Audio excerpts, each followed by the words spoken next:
Senyor, tulad ko, pinagtataka niyo rin ba kung paano nalaman ni Rebecca Chen at ng grupo niya na narito tayo sa Cebu? Samantalang ang mga kapitan o matataas na tao lamang ng ating sindikato ang bukod tanging nakakaalam na narito tayo.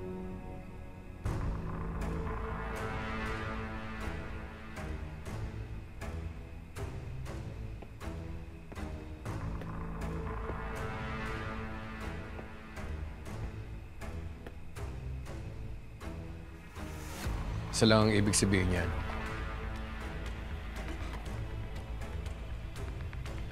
May traitor sa grupo natin.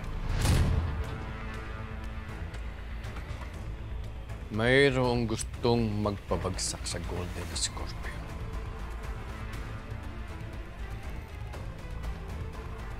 At ang suspetsa ko, malapit siya sa atin.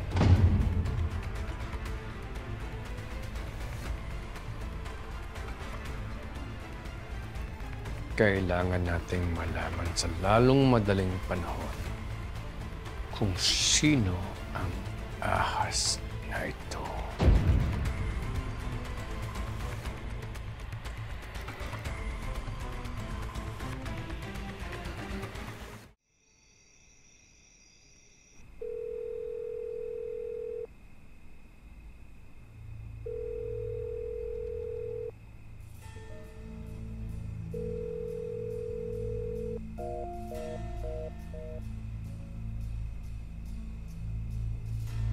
Senyor,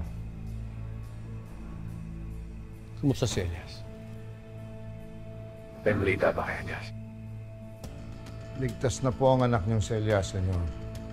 Pero dahil nasa ospital pa sa Baguio, kasama yung mga kapulisan, kaya hindi kayo nasasagot.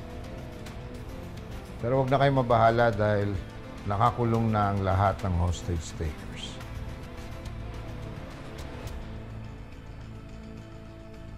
Tip ng mga sasanggan.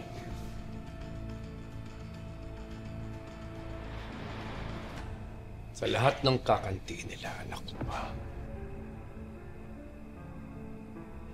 Alamin mo kung saan sila nakakulong. Ipaligpit mo silang lahat. Ayokong may kahit isang matitirang buhay.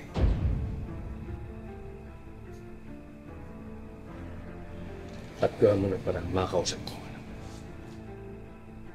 Areglado, senyor. Sige.